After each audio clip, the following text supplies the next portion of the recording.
Lijepo se startuje, da vidimo sad kako teče preko Našice, a dvoboj u Visu se nastavlja na drugim pokušajima. Barbić-Kočak. Za sada u Vesku Kočak, to ima jedan negativan pokušaj, to na 183. A tamo Leščak vodi ispred Novković.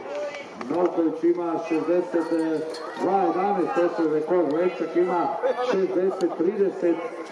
I sada Leščak prva napada na zavoju i vidjet ćemo u cilju koliko će to biti.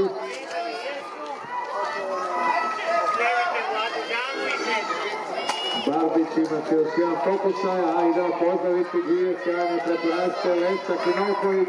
Leščak u borbi za svoj najbolji rezultat od 60 sekundi, ostaje još jedna prepuna i hita prema cilju, bit će to ponovo na granici 60-55. Sjajna utrka za Leščak, dvije utrke ovdje na 60 sekundi, državni rekord inače Nikolina Horvat 59-15.